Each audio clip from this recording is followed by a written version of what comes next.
Bonjour et bienvenue à la 4e vidéo du chapitre Inégalité du programme de 4e. Dans cette vidéo, nous allons nous intéresser au signe de la différence. Bien. Voici un tableau que je vais vous demander de compléter. Donc la première colonne, c'est assez simple. Vous me donnez à chaque fois le plus grand des deux nombres A et B que je vous donne. Et la deuxième colonne, vous me calculez la différence A moins B. Mettez la pause et faites-le.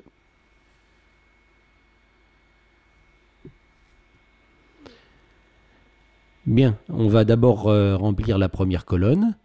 Donc sur la première ligne, A vaut 7 et B vaut 10. C'est le plus grand des deux nombres, c'est 10. Donc le plus grand des deux nombres, c'est B qui vaut 10.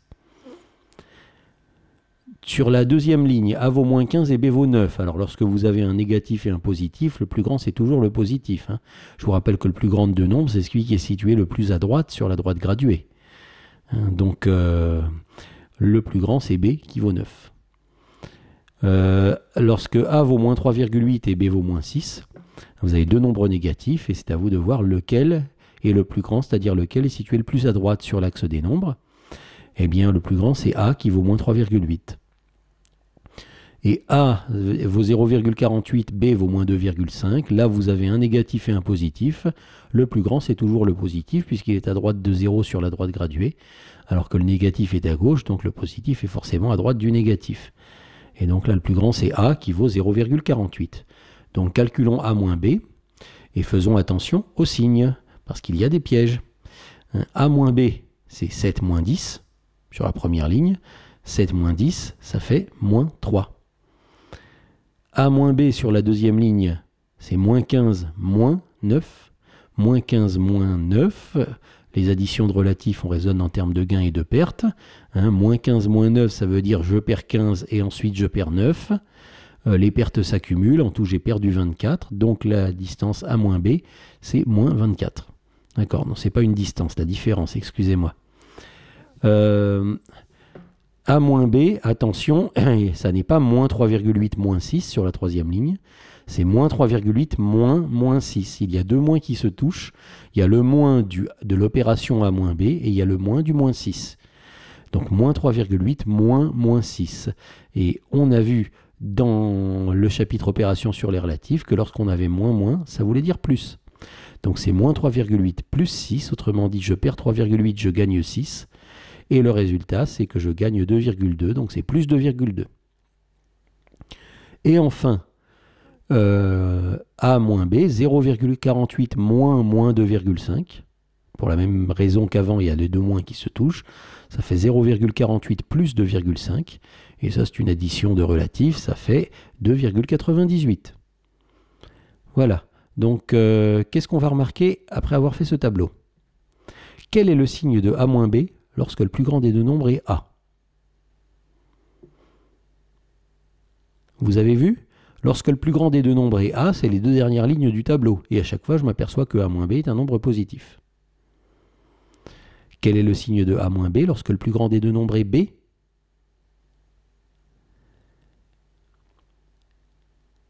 Eh bien, lorsque le plus grand des deux nombres est B, c'est les deux premières lignes du tableau. Et lorsque je regarde A moins B, il vaut une fois moins 3, une fois moins 24. Le résultat est négatif. On peut en déduire, on peut en supposer, pas en déduire, mais on peut en supposer une propriété, qui est que lorsque A moins B, lorsque A est plus grand que B, A moins B va être positif, et lorsque A est plus petit que B, A moins B va être négatif. Si A, et c'est exactement ce que j'écris avec des signes mathématiques dans le cadre rouge, si A est plus grand que B, alors A moins B est positif. Si A est plus petit que B, alors A moins B est négatif. Si vous songez à votre intuition de la soustraction, c'est une évidence. Si A est plus grand que B, lorsque je retire B, je retire quelque chose de petit. Je retire A au plus grand quelque chose de plus petit. Donc c'est normal que je reste avec un résultat positif. Et si A est plus petit que B, je prends quelque chose de petit et que je lui retire quelque chose qui est plus grand que lui. Donc c'est normal qu'il m'en manque et que le résultat soit négatif. Donc là, on en a eu l'intuition, on peut le prouver. On peut le prouver en se servant de ce qu'on a vu à la vidéo précédente sur la compatibilité avec l'addition, enfin à 2 vidéos avant, pardon. Vous pouvez partir de A plus grand que B, et vous savez que vous avez le droit de soustraire à gauche et à droite le même nombre. eh bien je choisis de soustraire à gauche et à droite B. Et vous savez que lorsqu'on soustrait B à gauche et à droite, ou n'importe quel autre nombre, l'inégalité reste vraie et ne change pas de sens. Donc j'obtiens A moins B qui est plus grand que B moins B, mais lorsque je vois B moins B, je me dis un nombre moins lui-même, ça fait toujours 0. Donc je peux écrire ça plus simplement, A moins B plus grand que 0, et voilà, je suis parti de A plus grand que B, et je suis arrivé à A moins B plus grand que 0. Et de la même manière, si je pars de A plus petit que B, et que je soustrais B à gauche et à droite, comme je sais que je peux le faire, eh bien j'obtiens A moins B plus petit que B moins B, et j'obtiens donc A moins B plus petit que 0. Donc lorsqu'on part de A plus petit que B, on arrive à A moins B plus petit que 0. Alors ce que je n'ai pas écrit, c'est que l'inverse est aussi vrai, qu'on peut faire la même chose, qu'on peut faire exactement la même chose dans l'autre sens. C'est-à-dire que si vous savez que A moins B est plus grand que 0, alors quel est le plus grand des deux nombres? C'est A. Si vous savez que A moins B est plus petit que 0 et négatif, quel est le plus grand des deux nombres? Cette fois, ce sera B.